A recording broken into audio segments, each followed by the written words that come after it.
Hello friends, once again this is Sachin Ingre. Would like to welcome you on your favorite YouTube channel.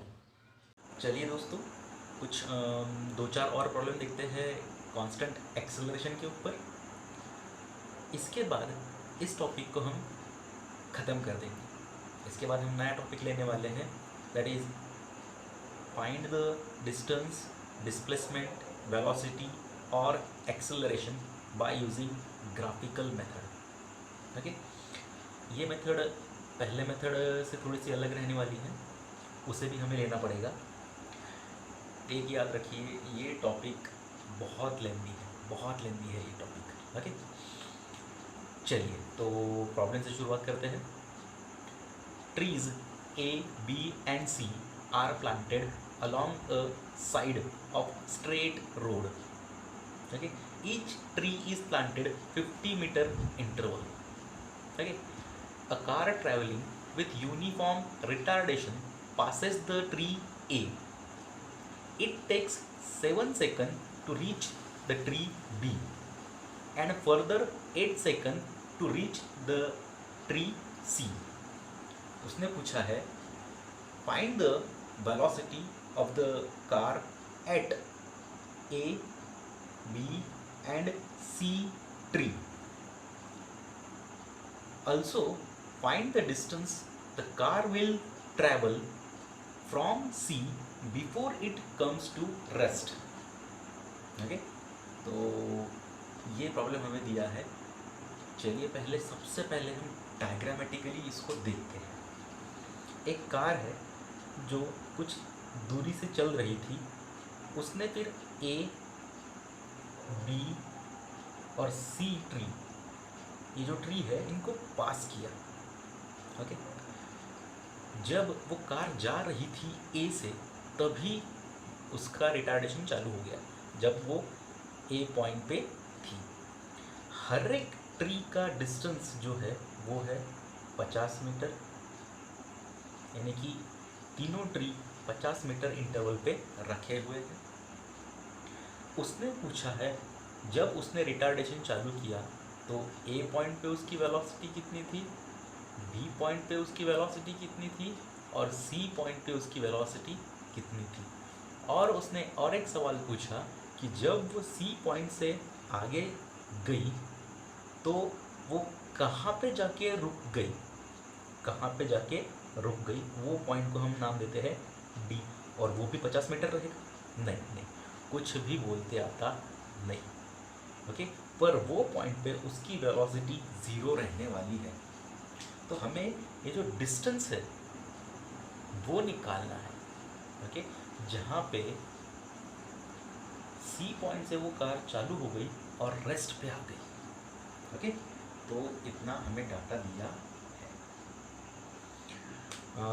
और उन्होंने बात बताया कि जब A पॉइंट से B पॉइंट पे कार गई तो उसने लिए 7 सेकंड, जब B पॉइंट से C पे गई तो उसने लिए 8 सेकंड। ओके, तो हमें तीन equation x is equal to ut plus half of AT² v is equal to u plus AT, v² minus u² is equal to twice AS, ये तीनों इक्वेशन की ज़रूरत गिरने वाली है। ओके, तो हम एक काम करते हैं, प्रॉब्लम को डिवाइड करते हैं। हम पहले करते हैं कार A से लेके B तक गई, ऐसा कंसिडर करते हैं। ओके, तो कंसिडरिंग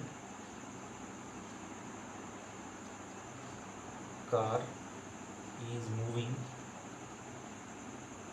फ्रॉम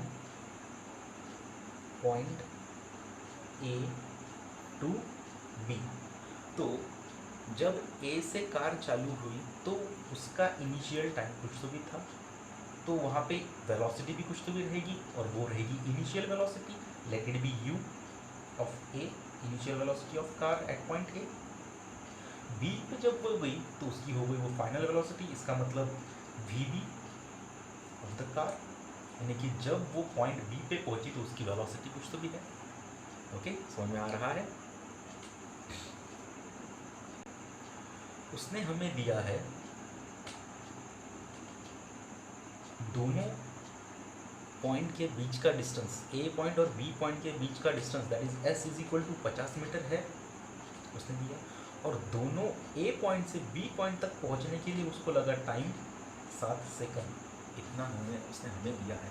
हमें यहाँ पे वेलोसिटी फाइंड करना है ए पॉइंट पे, और बी पॉइंट पे भी वेलोसिटी फाइंड करना है। ओके, तो पहला इक्वेशन लेके देखते हैं, x is equal to u t plus half of 80 square.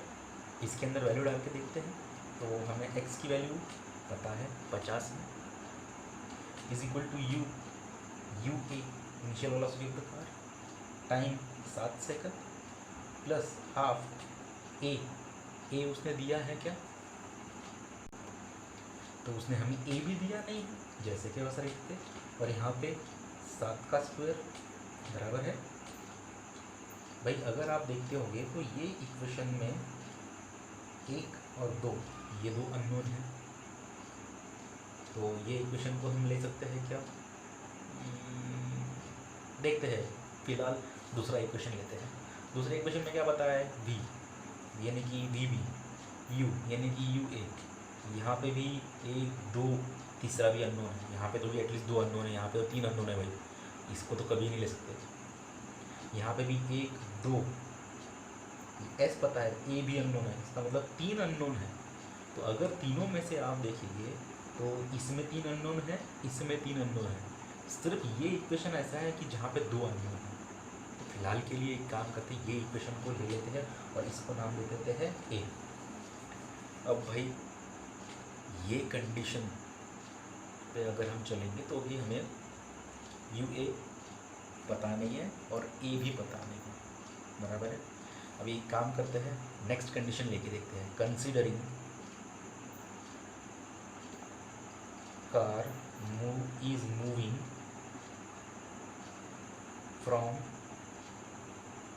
Point B to C, ये कंसिडर करके देखते हैं। और सेम वही इक्वेशन लेते हैं, x is equal to u t plus half of 80 square, ये वाला इक्वेशन वापस से लेके देखते हैं। तो देखिए x डिस्टेंस b और c के बीच का डिस्टेंस 50 मीटर है, लिख लेते हैं 50 मीटर, इज इक्वल टू, अब b पॉइंट पे हूँ भाई मैं, अभी b पॉइंट पे हूँ मैं, तो मेरे लिए इनिशियल वेलोसिटी ub हो गई और फाइनल वेलोसिटी vc हो गई। समझ में आ रहा है? ओके, तो लगे तो पहले ये लिखने के पहले ये लिख लेता, ub vc। Okay, s is equal to 50 metre और t is equal to 8 second. Okay, अभी क्या, अभी जब मैं वैल्यू डालूंगा तो आएगा 50 is equal to u b into 8 plus half of a into 8 का स्क्वायर। भाई ये इक्वेशन में यू बी, ये इक्वेशन में यू ए, ये इक्वेशन में ए, ये इक्वेशन में ए, वो तो है, पर अभी भी हमारे पास में अगर ये दो इक्वेशन को इक्वेट करूँगा तो 2 अननोन रहेगी, तो भाई अटक गई गाड़ी। इसको इक्वेशन डी नाम दे दिया सपोज अगर मैंने, तो भी मेरा यू ए नहीं निकल रहा, यू बी नहीं निकल रहा। ओके, तो क्या करेंगे अभी,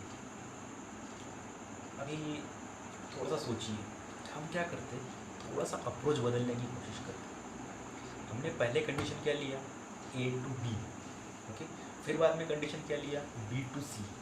एक काम करते, जो ये कंडीशन है, ये वाली कंडीशन फ्रॉम बी टू सी की जगह ए टू सी लेते हैं। ऐसा क्यों कर रहा हूँ, देखिए देखिए आगे जाके समझ आएगा आपको। ए टू सी लेके देखते हैं, इसका मतलब इनिशियल पॉइंट मेरा ए है और फाइनल पॉइंट मेरा सी, बी नहीं, अभी बी नहीं, मैं ए से सी पे जा रहा हूँ डायरेक्ट। समझने की कोशिश कीजिए, एक्सीलरेशन इज कांस्टेंट, ये भी समझने की कोशिश कीजिए। ओके, अब क्या भाई, तो यहाँ पे मेरी इनिशियल वेलोसिटी कितनी आएगी, u A, final velocity u A C. अब डिस्टेंस जो रहेगा वो कितना आएगा, या फिर डिस्प्लेसमेंट जो रहेगा वो कहाँ से कहाँ तक रहेगा, ए से सी तक, इसका मतलब 50 + 50 100, तो यहाँ पे 100 लिख दूँ। ओके, अब टाइम ए से सी तक, ए से लेके सी तक का टाइम कितना रहेगा, 7 + 8 यानी कि 15 सेकंड। समझ आ रहा है? आप पूछेंगे ऐसा क्यों किया, देखिए देखिए अभी अभी वही इक्वेशन x = ut + ½ वो लेके देखते हैं। ये दो इक्वेशन क्यों नहीं लिया, क्योंकि 3 अननोन आ रहे हैं। ये इक्वेशन क्यों लिया, क्योंकि 2 ही अननोन आ रहे हैं, बराबर है। जितने कम अननोन रहेंगे उसमें से आप वैल्यू निकाल पाएंगे। ओके, ये तो आपको पता है। अभी क्या, तो वापस से इक्वेशन बनाता हूँ, तो क्या आएगा, एस कितना है अभी, ए से लेके सी तक का, वो आएगा 100। देखिए 100, ओके, = यू ए इंटू, अब टोटल टाइम 15 सेकंड ए से सी तक का, प्लस हाफ ऑफ ए 15 का स्क्वायर। ओके, यहाँ पे ए ऐसा नहीं लिया मैंने, क्यों, क्योंकि उसने क्या कहा, यूनिफॉर्म एक्सेलरेशन है, इसलिए मैंने ए रखा। यहाँ पे भी एक्सेलरेशन यूनिफॉर्म, इसलिए ए रखा। समझ में आ रहा है? अब ये क्यों किया मैंने, देखिए देखिए 50 50 100, u A initial velocity. Okay, ए भाई, इसको सॉल्व करने के बाद में मुझे यू ए मिल जाता है, और आपको इक्वेशन कैसे सॉल्व करते हैं पता है। तो ये हो गया मेरा इक्वेशन नंबर बी। तो यू ए और ए दोनों की वैल्यू मैं निकाल सकता हूँ जब मैं कैल्सी में ये दो इक्वेशंस को इक्वेट करूँगा। ओके, तो मेरी वैल्यू आ जाती है ए = 0.12 मीटर/सेकंड स्क्वायर, और मेरी यू ए की वैल्यू आ जाती है, यू ए = 7.56 मीटर/सेकंड। तो भाई अच्छे से दिमाग लगा के सॉल्व करना पड़ेगा। ठीक है, देखिए वापस से एक बार रिवीजन लेता हूँ। ये इसलिए ले रहा हूँ ताकि अच्छे से समझ में आ जाए, आगे के प्रॉब्लम्स ऐसे ही रहने वाले नहीं हैं, कंडीशंस पे डिपेंड रहने वाले हैं। देखिए दोनों का डिस्टेंस 50 मीटर, ए से लेके बी से लेके सी तक का, पर हमने क्या किया, जो पहली कंडीशन लिया तो हमारा सब कुछ हमने बराबर लिया, पर दूसरे कंडीशन में हमें यू ए नहीं मिल रहा था, हमें मिल रहा था यू बी। ओके, हमें मिल रहा था यू बी, और यहाँ पे इसकी वजह से 2 अननोन हो रहे थे, यू ए और यू बी, बराबर। इसीलिए हमने क्या किया, डायरेक्ट ए से लेके सी तक लिया कंडीशन। ओके, अब जब ए से लेके सी तक लिया तो यू बी की जगह हमारा क्या आ गया, यू ए एज अननोन आ गया। और जब हम देखेंगे ये दो इक्वेशन को, तो इसमें यू ए कॉमन है, ए कॉमन है, तो हमारे दोनों अननोन निकल जाते हैं। ओके, तो भाई यू ए हमारा निकल गया, that means velocity at point A निकल गई, और एक्सीलरेशन भी निकल गया हमारा, एक कंटिन्यूसली रिटार्ड होने वाला है। ओके, तो मैंने लिखने के टाइम पे कुछ तो भी गलती कर दी। आंसर मेरा आया -0.12, आंसर मेरा -0.12 आया था, और मैंने 0.12 लिख लिया। ओके, तो इसका मतलब बॉडी रिटार्ड हो रही है। अगर मैं 0.12 लिख रहा हूँ, मैं रॉन्ग हो गया। अभी आप देख रहे होगे मैंने ए की वैल्यू विच इज़ -0.12, तो अभी आप देख रहे होगे मैंने ए की वैल्यू और यू ए की वैल्यू बाजू में लिख लिया। ओके, अब मेरा लिए नेक्स्ट टास्क है velocity at point b find करना है, बराबर। तो velocity of at point b find करने के लिए सपोज मैं इक्वेशन ये लेता हूँ, तो एक्स की वैल्यू डालना पड़ेगा मुझे। सपोज मैं इक्वेशन ये लेता हूँ, तो मुझे कंडीशन लगेगी ए से लेके बी तक की, ठीक है। तब x = 50, u = ये निकाला, t टाइम दिया हुआ है which is 7 plus half a थोड़ी देर पहले निकाला t² वो उससे टाइम लिखा। अरे पर भाई इसमें अननोन क्या है? अननोन तो कुछ भी नहीं है। ओके, इसलिए मैं ये इक्वेशन नहीं लूँगा। ओके, अब क्या, एक ये इक्वेशन लेके देखता हूँ। अभी ये इक्वेशन लेके देखता हूँ। अब from condition a to b, considering the condition from a to b, तो ये टाइम पे मेरे लिए initial velocity at point a आएगा, final velocity at point b आएगा, okay, which is denoted by v। दोनों के बीच का डिस्टेंस रहेगा s is equal to 50 metre. दोनों के बीच का टाइम रहेगा 7 सेकंड। ओके, एक्सेलरेशन रहेगा -0.12। ठीक है, अब मुझे लगता है यू ए निकाला है वो चीज़ 7.56, थोड़ी देर पहले ही निकाला हमने। अब इक्वेशन में डाल के देखते हैं वैल्यू।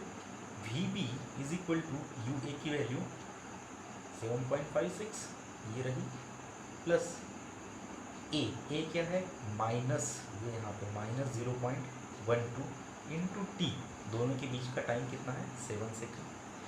अरे देखिए एक अननोन है विच इज़ वी बी, और वी बी की वैल्यू हमारी आती है 6.72 मीटर पर सेकंड। तो भाई वी बी की भी वैल्यू हमें मिल गई। चलिए इसको बाजू में लिख लेता हूँ। अभी मुझे वेलोसिटी एट पॉइंट सी होना, ओके, तो वेलोसिटी एट पॉइंट सी के लिए वापस से मैं एक काम करता हूँ, ये इक्वेशन को लेके देखता हूँ। तो मुझे कहाँ से कहाँ पे जाना पड़ेगा वेलोसिटी एट पॉइंट सी होना? तो एक तो मैं ए से सी पे जा सकता हूँ, या फिर बी से सी पे जा सकता हूँ। इस बार एक काम करता मैं बी से सी पे जाता। तो कंसिडरिंग बॉडी और car is travelling from point B to point C, ठीक है, तो जब जा रहा हूँ तो initial velocity at point B आ जाएगा, तो यू बी, ओके, और सी पे फाइनल वेलोसिटी आ जाएगा। उसके बाद में दोनों के बीच का distance s is equal to 50 metre रहेगा। दोनों के बीच का time t is equal to 8 second रहेगा। ओके, अभी क्या, मुझे यू बी की वैल्यू पता होना यू सी निकालने के लिए। क्या मुझे यू बी की वैल्यू पता है? मुझे तो वी बी की वैल्यू पता है। वी बी और यू बी क्या अलग हो गया? नहीं, अरे भाई ए से लेके बी तक ये कंडीशन के लिए v b was final velocity, b से लेके सी तक ये कंडीशन के लिए जो बी पॉइंट की वेलोसिटी है वो इनिशियल रहेगी। That means initial velocity is equal to final velocity. इसका मतलब जो वेलोसिटी एट पॉइंट बी थी, जो final velocity at point b थी ए बी के लिए, वही वेलोसिटी बी सी के लिए सेम रहेगी when we are considering from b to c. Okay, ये कंसेप्ट आपको बोर लग रहा होगा, पर समझाया इसलिए कि कुछ जनों को अभी भी प्रॉब्लम है कि इनिशियल वेलोसिटी और फाइनल वेलोसिटी अलग अलग रहती है। नहीं, वो कंडीशन पे डिपेंड रहती है। ओके, अगर ए बी लिया तो बी मेरी फाइनल वेलोसिटी हो जाएगी, देखिए है। अगर बी सी लिया तो बी पॉइंट पे जो वेलोसिटी रहेगी वो मेरी इनिशियल वेलोसिटी हो जाएगी। तो यू बी की value is equal to v b की वैल्यू विच इज 6.72 मीटर पर सेकंड। तो देखिए फिर वी सी यही मुझे निकालना है, u b which is 6.72 plus a which is -0.12 और टी की value 8 second. Okay, therefore v c is equal to, वो वैल्यू आ जाएंगी हमारी 5.76 मीटर पर सेकंड। ठीक है, चलिए इसको भी बाजू में लिख लेता हूँ। तो अभी आप ऑब्जर्व कर रहे होंगे, तो ए पॉइंट पे है 7.56, बी पॉइंट पे है 6.72 और सी पॉइंट पे है 5.76। इसका मतलब वेलोसिटी हर बार जैसे मैं आगे आगे जा रहा हूँ वेलोसिटी कम हो रही है। ओके, अभी इसका मतलब और आगे जाऊंगा तो ऐसा पॉइंट आएगा जहाँ पे वेलोसिटी 0 हो जाएंगी। इसीलिए उसने हमें क्वेश्चन पूछा, find the position at which the velocity will become equal to 0। अब भाई वो पोजीशन या फिर वो डिस्प्लेसमेंट हमें निकालना है। तो चलिए देखते हैं उसको कैसे निकाल सकते हैं। अभी क्या, हम एक काम करते हैं, एक कंडीशन लेते हैं। हम कंडीशन लेते हैं considering the car is moving from point c to point d. ये लेके देखते हैं, आ गया तो आ गया आंसर। ओके, तो जब मैं पॉइंट सी पे था तो मेरे लिए वो हो जाएंगी इनिशियल वेलोसिटी। जब मैं पॉइंट डी पे जाऊंगा that will be my final velocity. अरे भाई डी पॉइंट पे जाते बराबर मेरी वेलोसिटी 0 है, इसका मतलब final velocity will be 0। Okay, initial velocity शायद तक हमने निकाला हुआ है। पॉइंट सी के ऊपर जो वेलोसिटी है वो इनिशियल रहो या फाइनल रहो, वो वेलोसिटी है। सी पॉइंट के ऊपर वेलोसिटी है 5.76। अब ये कंडीशन के लिए, पिछले कंडीशन के लिए वेलोसिटी फाइनल थी, ये कंडीशन के लिए सी पॉइंट के ऊपर वेलोसिटी इनिशियल है। बहुत बहुत कंफ्यूजन हो रहा होगा, पर ये कंसेप्ट समझना बहुत इंपॉर्टेंट है। ओके, अभी a इज इक्वल टू -0.12 ये कंडीशन के लिए, और s भाई वही हमें निकालना है। तो अगर मैं सब वैल्यूज़, ये जो है सब वैल्यूज़ ये तीसरे इक्वेशन में डाल के देखूंगा तो मुझे एक्सेलरेशन मिल सकता है क्या? देखते हैं। vd वो तो 0 है, माइनस यू सी 5.76 का square is equal to 2 into a minus 0.12, और s वही निकालना है भाई, एक अननोन है। इसका मतलब ये इक्वेशन में डालने के बाद मुझे वैल्यूज़ मिल सकती है। देयरफॉर क्या आएगा, s is equal to 138.24 metre.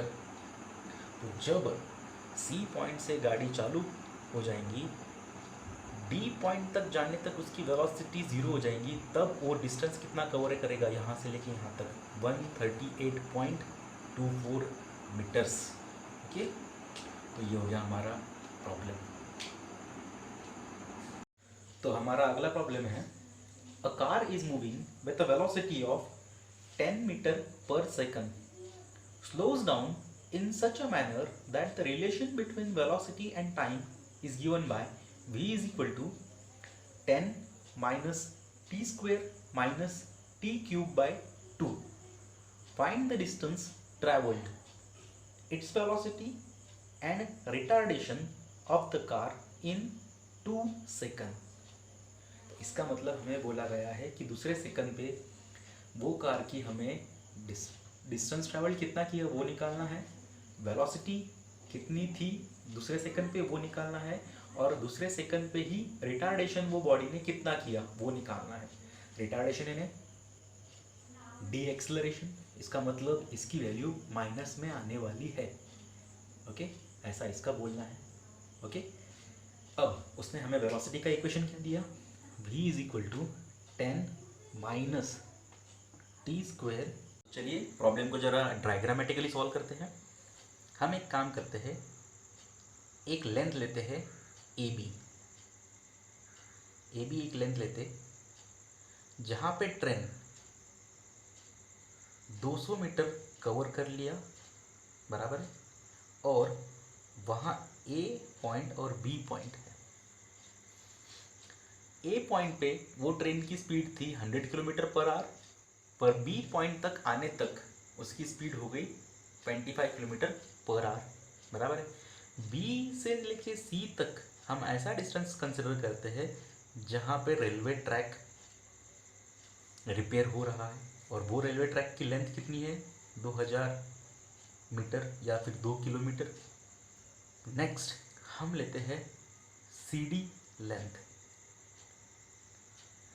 Length, जहाँ पे उसको 1600 मीटर कवर करना पड़ा अपनी स्पीड जो थी पहले ही 100 किलोमीटर पर आवर वो लाने के लिए। आई होप समझ में आ गया। हम और एक काम करते हैं, यहाँ से लेके यहाँ तक जो डिस्टेंस था 200 मीटर, उसको ट्रैवल करने के लिए ट्रेन को लगा T1 टाइम, बी से लेके सी तक उसको लगा T2 टाइम, और सी से लेके वापस डी तक उसको लगा T3 टाइम। ओके। तो टोटल टाइम ए से लेके डी तक उसको लगा t is equal to T1 plus T2 plus T3। Okay. अभी हम एक काम करते हैं, जो हमारी स्पीड है या फिर जो वेलोसिटी है वो हमें दी है किलोमीटर पर आवर में, उसको हम पहले कन्वर्ट कर लेते हैं। जितनी स्पीड है किलोमीटर पर आवर में उसको कन्वर्ट कर देते हैं मीटर पर सेकंड में, ताकि हमारे न्यूमेरिकल्स जो वैल्यू है हम मीटर सेकंड में ला सके। ओके। तो पहली है 100 किलोमीटर पर आवर, तो वो हो जाएगा 100 इंटू किलोमीटर को मीटर में कन्वर्ट करना है यानी 1000 अपॉन आवर को सेकंड में कन्वर्ट करना है, इसका मतलब एक आवर में 3600 सेकंड। ओके। तो इसका आंसर आता है 27.78 मीटर पर सेकंड। अभी हम कन्वर्ट करते हैं 25 किलोमीटर पर आवर को मीटर पर सेकंड में, वो आ जाएगा 25 into 1000 divide by 3600 which comes out to be 6.94 metre पर सेकंड। ओके। चलिए ये भी काम कंप्लीट कर दिया हमने। तो आप देख सकते होंगे वेलोसिटी है 27.78 मीटर पर सेकंड किसके लिए, 100 किलोमीटर पर आवर के लिए, और वेलोसिटी है 6.9 मीटर पर सेकंड किसके लिए, 25 किलोमीटर पर आवर के लिए। ओके। अभी हम कंसिडर करते हैं कंडीशन, ट्रेन गई ए से लेके बी तक। Okay, from a to B.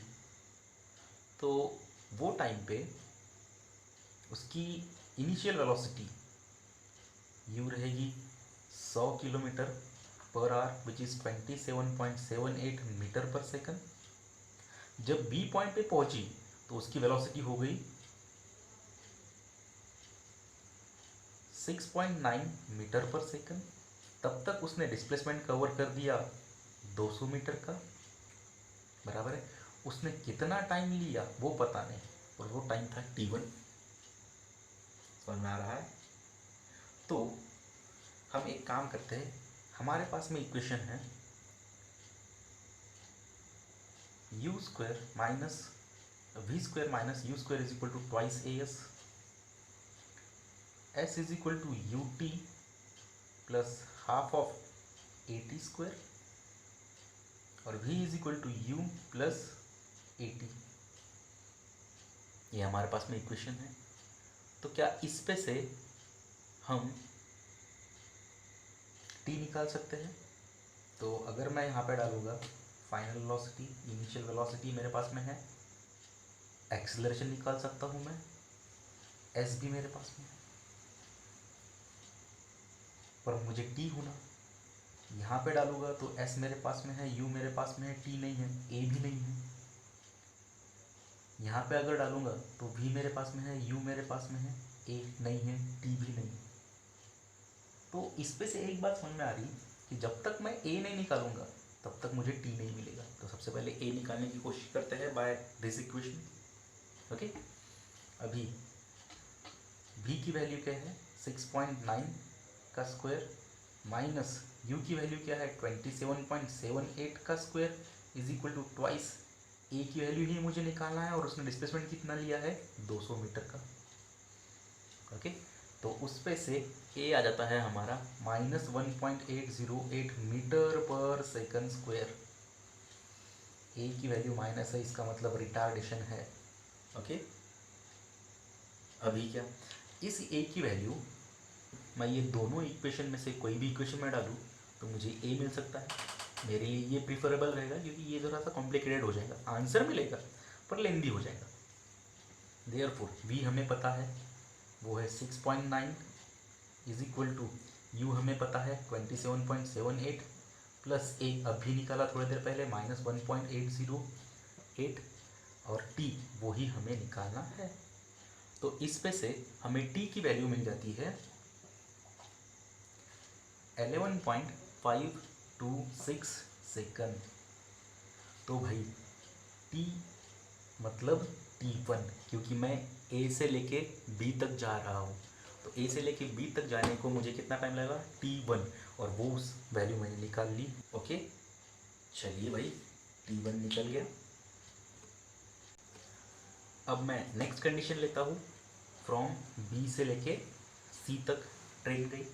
Okay, तो जब बी से लेके सी तक ट्रेन गई तो बी पॉइंट पे वो ट्रेन की वेलोसिटी कितनी थी, u b is equal to 6.9 metre पर सेकंड।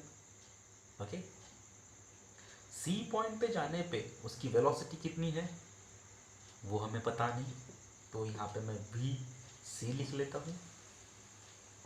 ओके, उसका डिस्प्लेसमेंट बी से लेके सी तक का डिस्प्लेसमेंट 2000 मीटर, और मुझे टी निकालना है भाई, टी निकालना है। तो अभी इसके लिए हमें इक्वेशन लगेंगे, तो एक काम करते हैं, v is equal to u plus a t, ये इक्वेशन है हमारे पास में, इसको लेके देखने की ज़रूरत है या नहीं है, चलिए देखते हैं। वी सी, अरे भाई ये निकालना है, यू बी ये दिया हुआ है, एक्सेलरेशन इज कांस्टेंट। तो भाई कांस्टेंट एक्सेलरेशन, यूनिफॉर्म की बात नहीं कर रहे हैं हम, यूनिफॉर्मली बढ़ रहा है, यूनिफॉर्मली कम हो रहा है, नहीं नहीं, वो बात अलग है। कांस्टेंट ये नहीं क्या, कांस्टेंट ये नहीं क्या। ओके, इस बारे में थोड़ी सी बात करते हैं। यूनिफॉर्म एक्सेलरेशन अगर उसने बोला, सपोज यूनिफॉर्मली एक्सेलरेटेड या फिर यूनिफॉर्मली रिटार्डेड, तो हम एक काम करते हैं, यूनिफॉर्मली एक्सेलरेटेड की कंडीशन लेते हैं। तो एक्सेलरेशन यानी क्या रहता, फाइनल एक्सेलरेशन, जैसे फाइनल वेलोसिटी इनिशियल वेलोसिटी, वैसे final acceleration minus initial acceleration. Okay, तो फाइनल अगर वो बढ़ रहा है, इसका मतलब एक पॉइंट से दूसरे पॉइंट पे एक्सेलरेशन बढ़ रहा है, तो ये पॉइंट पे कुछ तो भी एक्सेलरेशन था और ये पॉइंट पे कुछ तो भी एक्सेलरेशन था। ऑब्वियसली बढ़ रहा है, इसका मतलब ये पॉइंट पे एक्सेलरेशन कम है, ये पॉइंट पे एक्सेलरेशन ज़्यादा है। तो जब हम वैल्यू निकालेंगे तो वो इक्वल टू ज़ीरो आएगी क्या, नहीं आएगी, बराबर है। यूनिफॉर्म और कांस्टेंट, ये थोड़ा सा कंसेप्ट समझ लीजिए।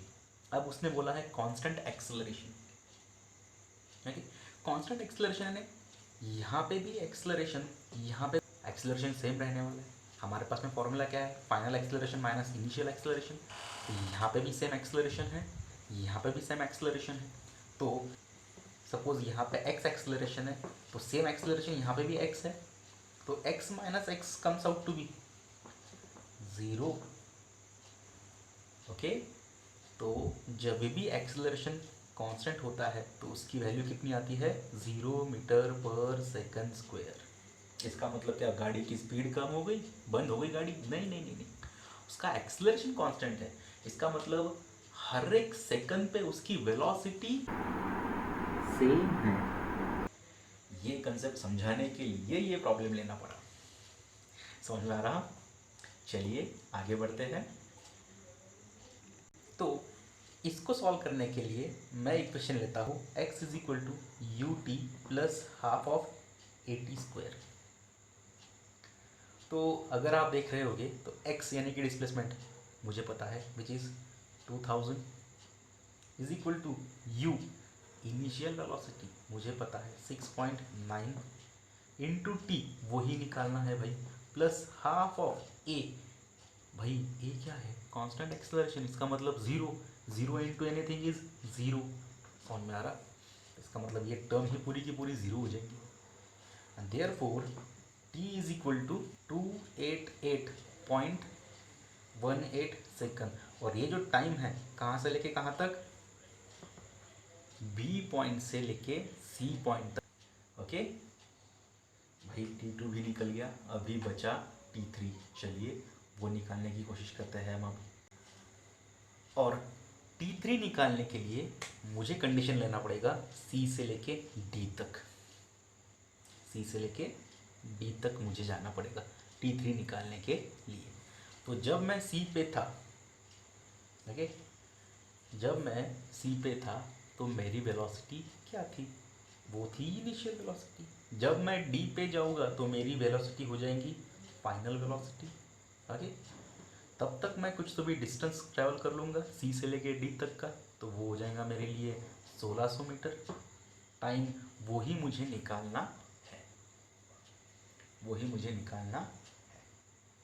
ओके, पर अगर आप ऑब्जर्व कर रहे होंगे तो प्रॉब्लम में क्या दिया, बी से लेके सी तक वो 25 किलोमीटर पर आवर के स्पीड से चला, सी से उसकी स्पीड बढ़ी, इसका मतलब इनिशियल टाइम 25 किलोमीटर पर आवर, और वो हमने मीटर पर सेकंड में निकालने के बाद में आया था 6.2 मीटर पर सेकंड। और डी पॉइंट पे उसकी वेलोसिटी वापस से 100 किलोमीटर पर आवर हुई, इसका मतलब 27.78 मीटर पर सेकंड हुई। समझ में आ रहा है? ओके, प्रॉब्लम अच्छे से एक बार पढ़िए। ओके, अभी क्या टी निकल सकता है क्या? तो मुझे पता है v is equal to u plus a t, वही पहले a निकाल लेते हैं। तो मुझे u 27.78 पता है, सॉरी मुझे v 27.78 पता है, u 6.9 पता है, a वही मुझे निकालना है, और t, अरे भाई ये भी मुझे निकालना है। ठीक है, तो a पहले निकालना पड़ेगा। तो a के लिए इक्वेशन है v square minus u square is equal to twice as, therefore v 27.78 का स्क्वायर माइनस u 6.9 का square is equal to 2 into a ही मुझे निकालना है, और s कितना है भाई, s है 1600 मीटर, c से लेके d तक का s 1600 metre, therefore a is equal to 0.226 metre पर सेकंड स्क्वायर। अगर आप ऑब्जर्व कर रहे होंगे तो इस बार माइनस वैल्यू नहीं आई, इसका मतलब उसकी एक्सेलरेशन बढ़ रही है, यूनिफॉर्मली उसकी एक्सेलरेशन बढ़ रही है। हर एक सेकंड पे उसकी वेलोसिटी बढ़ रही है। Okay, that indicates acceleration. इसका मतलब फाइनल वेलोसिटी और फाइनल एक्सेलरेशन और इनिशियल एक्सेलरेशन का डिफरेंस 0.226 आया, ना कि 0। इसका मतलब ये कांस्टेंट एक्सेलरेशन नहीं है। ओके, अभी आगे, अभी पर ये सब कुछ मैंने किस लिए किया, टी निकालने के लिए। अब टी का अगर मुझे निकालना है टाइम, तो v is equal to u plus a t, ये इक्वेशन यूज़ कर सकता हूँ मैं। देयरफॉर v हमें दिया हुआ है 27.78 is equal to u 6.9 plus a 0.226 into time, यही निकालना था। Therefore time comes out to be 391.916 second, और ये किसके लिए था, सी से लेके डी तक के लिए, और वो टाइम आया 391.916 सेकंड। ओके, तो भाई टोटल टाइम उसको कितना लगा, कहाँ से, ए से लेके डी तक, जो टाइम उसने लॉस कर दिया अपनी स्पीड मेंटेन करने में, तो यहाँ से लेके यहाँ तक उसने अपनी स्पीड मेंटेन नहीं किया, उसकी वजह से उसका टाइम जो लॉस हुआ वो हुआ t1 plus t2 plus t3। तो ये हो गया हमारा प्रॉब्लम, और आज हमने ये कंसेप्ट के प्रॉब्लम्स सब ले लिए। अगले इसमें हम ग्राफिकल मेथड पढ़ने वाले हैं। आई होप आपको समझ में आ रहा है। मेरी मेहनत को लाइक कीजिए, प्लीज़ मेरे चैनल को सब्सक्राइब कीजिए। Thank you.